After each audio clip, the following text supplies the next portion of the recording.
Hey, on this episode, we are actually going to have a Dr. Dre's reaction to the New York Times article, Parents Should Ignore Their Children More Often. So I'm going to give you my real in live time reactions to this article, and we'll see if it's Dr. Dre approved or not so much. So I'm going to read it and I'm going to react as we go. Here we go. I recently spoke with an anthropologist named Barry Hewlett who studies child rearing in hunter gatherer societies in Central Africa. He explained to me that children in those societies spend lots of time with their parents. They tag along throughout the day and often help with tasks like foraging, but they are rarely the main object of their parents' attention. Okay, I can get behind this. Sometimes bored. Yes, I love when kids are bored. Sometimes engaged. Yes, that's good too. These kids spend much of their time observing adults doing adult things. All right, after the first paragraph, I'm totally a fan right now. We'll see how the rest of it goes. But one thing to keep in mind is that more is caught than taught. So be aware of what behaviors you are modeling for your child. Okay, let's continue. Parents in contemporary industrialized societies often take the opposite approach. In the precious time when we're not working, we place our children at the center of our attention. Bad idea. Consciously engaging and entertaining them. You shouldn't be your child's constant entertainment. Stop it. Don't do it. We drive them around to sports, practice, and music lessons where they are observed and monitored by adults rather than the other way around. Yes, we have built the society where we think we are supposed to be entertaining our children all of the time, that we're supposed to be their chaperones and their butlers. Hello, here's your Kool-Aid on a tray. No. It should be the other way around. We value quality time over quantity of time. Yes, in the number 2 parenting book, I have a whole chapter titled Quality Over Quantity because we get so fixated on how much time we're spending with our kids. And in the grand scheme of things, it doesn't matter. We feel guilty. Yes, mom guilt more so than dad guilt, because you don't hear a whole lot of dads being like, I experienced dad guilt. No, you don't hear it any. But mom guilt, you bring up mom guilt and it's like pop, pop, pop, pop, pop, pop, pop, pop, pop, pop. Everyone. When we have to drag our children along with us to take care of boring adult business. This intensive, often frantic style of parenting requires a lot more effort than the style Professor Hewlett described. I found myself thinking about those hunter-gatherers last month when I read the advisory from the Surgeon General, Vivek Murthy, warning that many parents are stressed. Yes, 5.5 million Americans are stressed out because of parental burnout, also in the number 2 parenting book. There are plenty of reasons for this worrisome state of affairs. One is that we don't ignore our children often enough. Okay, I'm still a fan. We'll continue. The modern style of parenting is not just exhausting for adults, it is also based on assumptions about what children need to thrive that are not supported by evidence from our evolutionary past. Yes, gentle parenting. No, our ancestors were not doing that. When you have emotions, yes, acknowledge those emotions, but then go do it anyways. Don't just sit there and talk about it. For most of human history, people had lots of kids, and children hung out in intergenerational social groups in which they were not heavily supervised. I love intergenerational care. Like, my parents are our daycare, and for my kids to have such a strong relationship with my parents, and then to be around our neighbors, Mr. Travis and Miss Ginny, who, invited them to pick chickens because they were to raise chickens, and now the kids go and feed the chickens, something that the Chicago enemy never thought would actually say, like, hey, go feed the chickens. But then we get eggs, and it's this wonderful intergenerational experiences are great. Your average benign neglect daycare is probably closer to the historical experience of childcare than that of a kid who spends the day alone with a doting parent. The kid's going to think that they're the center of the universe, and that's how we get narcissism. Of course, just because a parenting style is ancient doesn't make it good, but human beings have spent about 90% of our collective time on Earth as hunter gatherers, and our brains and bodies evolved and adapted to suit that lifestyle. Hunter and gatherer cultures tell us something important about how children are primed to learn. Not through technology and tablets and scrolling social media. No, they are primed to learn through social interaction, watching adults do things even though they don't want to do it. You think like the hunter gatherers wanted to go and like do all the hunting and the gathering? No, but they did it anyways, or else they would die. A parenting style that took its cue from those hunter gatherers would insist that one of the best things parents can do for ourselves as well as for our children is to go about our own lives and tote our children along. Yes, you might call it mindful underparenting. Yes, like my kids love when we go on errands because like we go to my business bank, we go to like my husband and my bank, and maybe they get a sucker only if if the teller asks. And so the kids are in the back row being like, please, please, please, please ask my mother if she would like lollipops for us because we would love them. But yeah, like they get to experience what it is like to do the mundane tasks. Our lives are not like fireworks and lollipops and unicorns and rainbows every single day.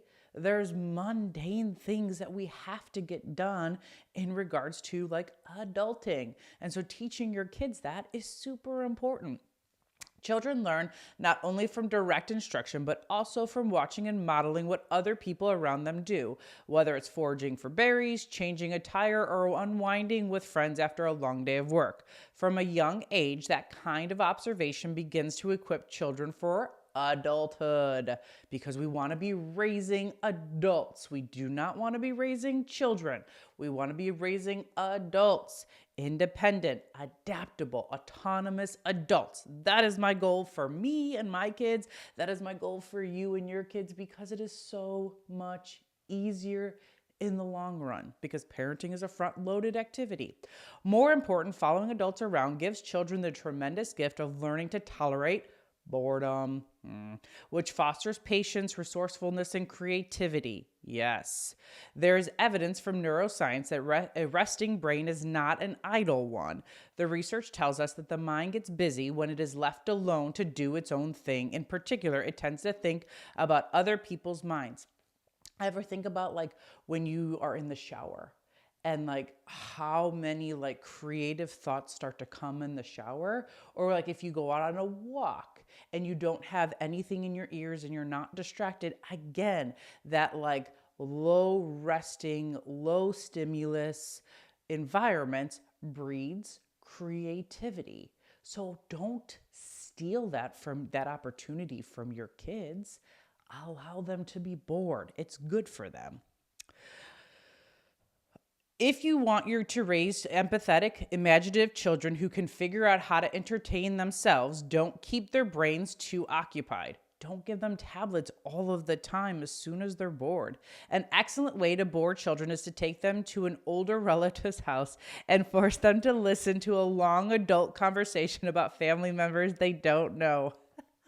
The reason why I'm laughing about this is because I remember going to Mexico, and because my dad was so well known in the city that he grew up in, he was kind of a big deal. Like everybody knew who I was, and everyone knew who my dad, Fidel, Fidel, Fidel, Fidel, Fidel. And we would go to family members' houses, and we would be there for hours, literally hours.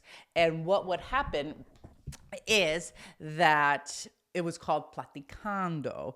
Oh, estamos platicando, platicando, platicando. And so it just means like we're talking, we're conversing.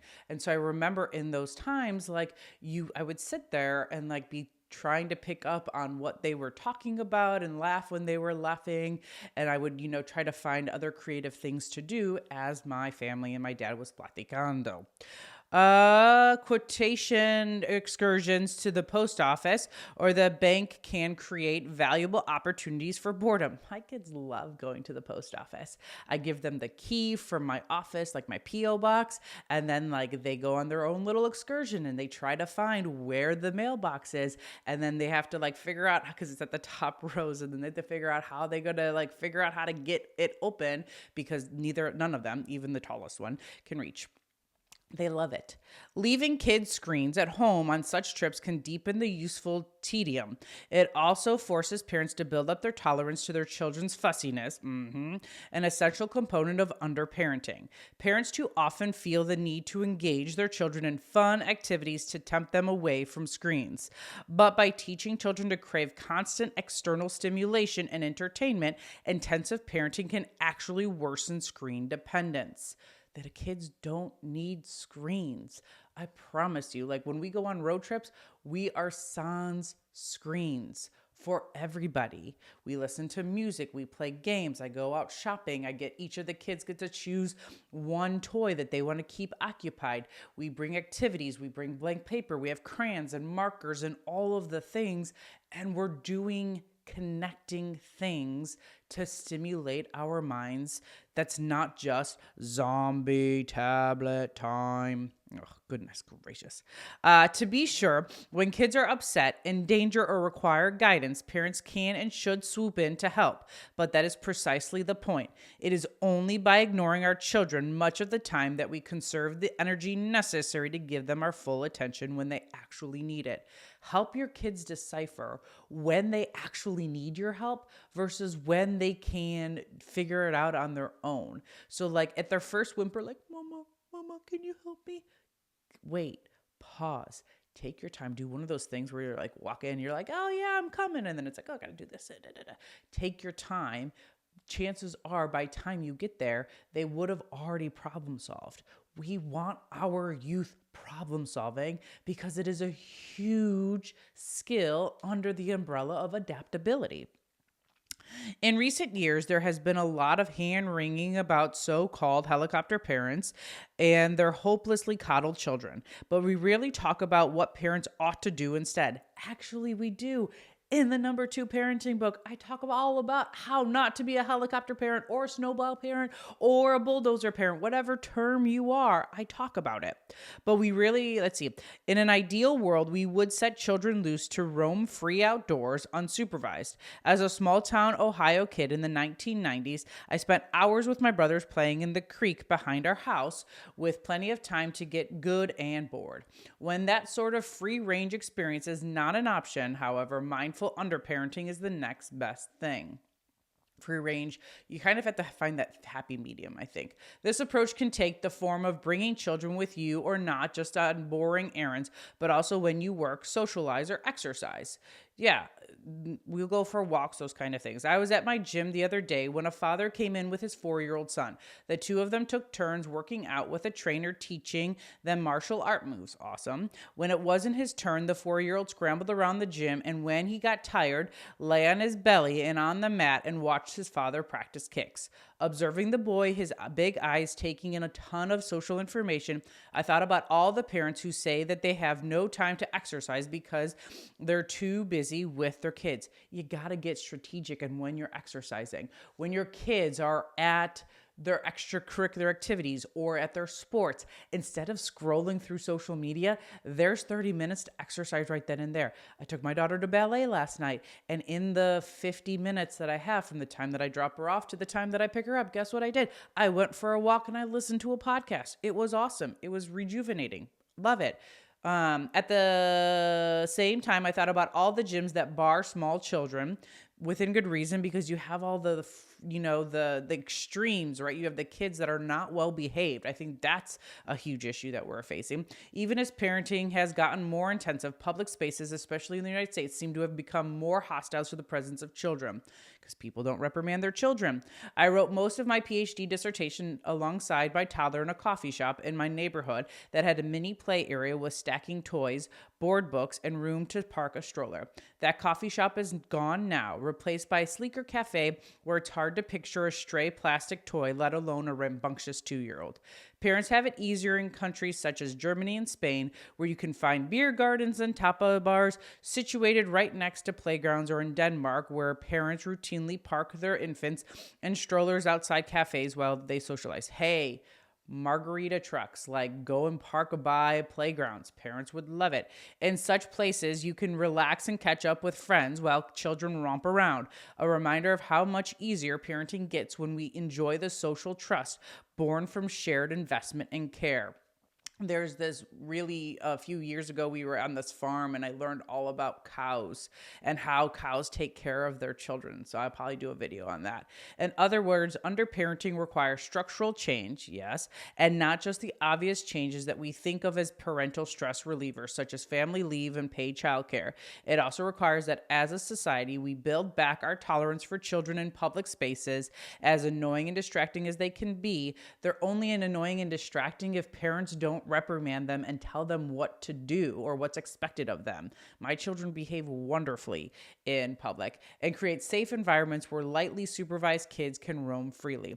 In a society that treated children as a public good, we would keep a collective eye on all our kids, which would free us of the need to hover over our own. And that is that. Overall, I think it's a great article. I wouldn't go necessarily like completely free range. I wouldn't go completely gentle parenting. Finding that happy medium, the most important thing, at least in my perspective, is setting high expectations within the context of the warm and fuzzies. If more and more parents are parenting like that, we are definitely going to throat punch the youth mental health crisis.